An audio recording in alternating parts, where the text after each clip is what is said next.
Welcome to our deep dive into the chapter Diseases, Cause and Control. Today, we are focusing on a fascinating and crucial aspect diseases by transmitting agents. We'll explore how pathogens spread, from the most basic concepts to advanced scientific insights. Get ready for an illuminating journey through easy, medium, hard, and hardest levels of understanding. Ready to discover how tiny pathogens make big journeys? Let's start with the basics of how diseases jump from one living being to another. What exactly are transmitting agents? Simply put, they are the middlemen or bridges that help disease-causing microbes, called pathogens, move from an infected individual to a healthy one. Think of a mosquito carrying the malaria parasite. That mosquito is a transmitting agent. We often call living agents like insects vectors. Then there are carriers. These are people or animals who are infected but don't show any symptoms. They can unknowingly spread the disease, which makes them particularly tricky to identify and control. Understanding these agents is the first step in stopping disease spread. So, how do these agents actually transmit diseases? There are two main ways. Firstly, direct transmission happens when a pathogen moves directly from one host to another. This can be through simple contact, like touching an infected person, or even through droplets from a cough or sneeze. Secondly, indirect transmission involves an intermediate step. This could be through something inanimate, like contaminated food or water, or via an object like a doorknob, which we call a fomite. Or, as we discussed, it can be through a vector, like a mosquito bite. A classic example is the housefly, which picks up germs from waste and then lands on your food, indirectly transmitting diseases like cholera. Simple actions like washing your hands are incredibly effective in breaking these transmission chains. Now, let's test your understanding of these basic concepts. First question, what is a vector in the context of disease transmission? Second, can you name one disease that is transmitted by a mosquito? And finally, what are some simple ways you can help prevent the spread of diseases by these transmitting agents? Take a moment to recall the key points we just covered. Great job on the basics. Now, let's dive a bit deeper into the intricate world of disease transmission and its various mechanisms. Transmitting agents come in various forms, each playing a distinct role. Vectors are living organisms, primarily arthropods like mosquitoes and flies, that physically carry pathogens. Carriers are infected individuals, human or animal, who show no symptoms but can still spread the disease. Fomites are inanimate objects like doorknobs or clothes that can harbor pathogens. And vehicles refer to contaminated non-living substances like food, water, or air that transport pathogens.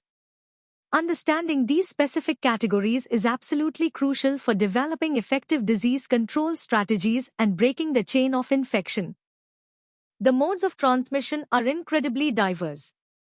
Direct transmission can occur through physical contact, like touching or kissing, or via droplet spread from a sneeze or cough. There's also vertical transmission, where pathogens pass from a mother to her child during pregnancy or childbirth. Indirect transmission is more varied. Vector-borne means it's carried by a living organism, like a mosquito. Vehicle-borne involves contaminated food, water, or blood. And airborne transmission occurs when tiny pathogen particles float in the air over longer distances. Each mode requires a different approach to prevention and control. Let's look at some key examples. Malaria is a classic vector-borne disease where the Plasmodium parasite is transmitted by the bite of an infected female Anopheles mosquito. The parasite actually develops inside the mosquito, making it a biological vector. Dengue fever is another significant mosquito-borne illness transmitted by Aedes mosquitoes. For cholera and typhoid, contaminated water and food act as vehicles, often facilitated by poor sanitation. Understanding these specific agent-disease pairs helps us implement targeted prevention, such as using mosquito nets for malaria or ensuring clean drinking water for cholera. Alright, it's time to apply your knowledge at the medium level. First, what is the key difference between a vector and a carrier? Second, can you give an example of a disease that is transmitted by a fomite? Third, explain how a common housefly can act as a mechanical vector. Fourth, list two distinct indirect modes of disease transmission. And finally, why is access to clean drinking water so critically important in preventing certain diseases we've discussed? Excellent work! Now, let's elevate our understanding even further. We'll analyze disease transmission with greater depth and connect it to broader biological theories. Transmitting agents can be broadly classified into living and non-living categories, each playing a distinct role in how diseases spread and persist. Living agents include vectors, like insects and ticks, which are crucial for many diseases, and also human or animal carriers, who can spread pathogens without showing symptoms. Non-living agents encompass vehicles, such as contaminated water, food, air, or even blood, which can transport pathogens over distances. Additionally, fomites, inanimate objects like shared utensils or medical instruments, can also harbor and transfer pathogens. Each type contributes uniquely to the epidemiological chain, influencing how we approach prevention and control. A critical distinction in understanding vectors is between mechanical and biological types. Mechanical vectors, like a housefly, simply transport pathogens on their body surfaces or within their gut, without the pathogen undergoing any development or multiplication inside. They're like a dirty taxi for germs. In contrast, biological vectors, such as the Anopheles mosquito for malaria, are essential hosts where the pathogen actually completes part of its life cycle or multiplies before it can be transmitted. This means the vector isn't just a transporter, it's a living incubator. This fundamental difference significantly impacts how we design and implement vector control strategies. The concept of reservoirs of infection is crucial in epidemiology. These are the populations or environments where infectious agents normally live, multiply, and can be transmitted to susceptible hosts. Reservoirs can be humans, like chronic typhoid carriers, animals, such as bats harboring rabies, or even the environment itself, like soil containing tetanus spores. Understanding these reservoirs helps us identify the source of outbreaks. Furthermore, various environmental factors profoundly influence transmission dynamics. Climate, including temperature and rainfall, can affect vector survival and pathogen development. Sanitation levels directly impact the spread of water and foodborne diseases. And population density increases contact rates, facilitating direct transmission. All these factors interact in complex ways to determine disease patterns. Time for some hard-level critical thinking. First, how does the pathogen's life cycle differ when transmitted by a mechanical vector versus a biological vector? Second, explain the concept of a reservoir of infection with two distinct examples. Third, why are public health strategies like vector control and surveillance absolutely essential for preventing epidemics? Fourth, discuss how climate change might influence the geographical spread and incidence of vector-borne diseases. Fifth, differentiate between vertical and horizontal transmission of diseases. Sixth, provide two examples of zoonotic diseases and their common transmitting agents. And finally, what specific role do fomites play in disease transmission within a hospital setting, and what measures are taken to mitigate this risk? You've tackled the hard challenges. Now, prepare to explore the most intricate details of disease transmission, delving into competitive insights and advanced control methodologies. The epidemiological triad provides a foundational framework. It highlights the interplay between the infectious agent, the susceptible host, and the surrounding environment. For vector-borne diseases, the vector itself often acts as a crucial fourth component, mediating the agent-host interaction within the environment. This framework helps us understand disease outbreaks comprehensively. Furthermore, zoonotic diseases, which are naturally transmissible from animals to humans, underscore this complex relationship. Think of rabies transmitted from infected animals, or Lyme disease carried by ticks from rodents to humans. These examples demonstrate how the health of humans, animals, and the environment are inextricably linked, often through specific transmitting agents. Delving deeper, the molecular mechanisms within vectors are truly fascinating. For instance, the Plasmodium parasite, responsible for malaria, undergoes a highly complex developmental journey within the Anopheles mosquito.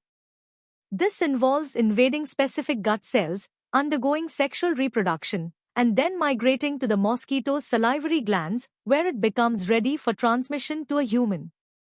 Each of these steps relies on specific molecular interactions between the parasite and the mosquito's biology. A deep understanding of these molecular processes is vital. It allows scientists to develop innovative interventions, like vaccines that block parasite development in the mosquito or genetically engineered mosquitoes that are resistant to infection, ultimately disrupting the transmission cycle. Advanced vector control strategies go far beyond simple insecticide spraying. Integrated vector management, or IVM, is a holistic, evidence-based approach that combines various methods. This includes environmental management, such as draining stagnant water to eliminate mosquito breeding sites, biological control, like introducing fish that eat mosquito larvae, and targeted chemical control, using insecticides judiciously. IVM also heavily emphasizes community engagement. Even more cutting-edge are genetic control methods. The sterile insect technique, for example, involves releasing sterile male insects to mate with wild females, leading to no offspring. And gene-drive technologies aim to genetically modify vector populations to reduce their ability to transmit pathogens or even to eliminate them. These offer potentially sustainable solutions to some of our most persistent disease challenges. Global factors profoundly impact disease transmission. Climate change, for instance, alters vector geographical ranges, accelerates pathogen replication rates within vectors, and influences host susceptibility, leading to the spread of diseases like dengue and malaria to new areas. Globalization, with increased international travel and trade, facilitates the rapid movement of pathogens across continents, as tragically seen with recent pandemics. This interconnectedness highlights the necessity of the One Health approach. One Health recognizes that human health is intimately linked to animal health and environmental health. It advocates for collaborative efforts across disciplines, medicine, veterinary science, environmental science, to effectively prevent, detect, and respond to complex health threats, promoting a truly holistic view of global well-being. Ready for the ultimate challenge? Here are your first 5 hardest questions. First, explain the One Health concept and its relevance to zoonotic disease control. Second, describe how climate change influences the geographical distribution and incidence of vector-borne diseases, providing examples. Third, discuss the potential of gene-drive technology in controlling mosquito-borne diseases, outlining both its benefits and ethical concerns. Fourth, differentiate between endemic, epidemic, and pandemic diseases in the context of transmitting agents. And fifth, how do anti-malarial drugs affect the Plasmodium life cycle within the human host and potentially impact transmission? You're doing great! Let's continue with the next 5 challenging questions. Sixth, analyze the role of international travel and trade in the rapid global spread of infectious diseases. Seventh, explain the concept of herd immunity and its implications for vaccine-preventable diseases where transmitting agents are involved. Eighth, discuss the challenges and strategies for controlling diseases transmitted by multiple vector species. Ninth, how does urbanization impact the epidemiology of diseases transmitted by agents like rodents and mosquitoes? And 10th, Propose an integrated vector management, or IVM, plan for a region facing a high incidence of dengue fever, considering environmental, biological, and chemical control measures. That concludes our incredibly detailed journey into diseases and their transmitting agents. We hope you've gained a comprehensive understanding, from the basics to the most advanced concepts. For more insightful content, to deepen your knowledge and to master your subjects, visit synapse.omaps.in. Don't forget to like this video if you found it helpful and subscribe to our channel for continuous learning and updates. Keep exploring, keep questioning, and keep growing with us.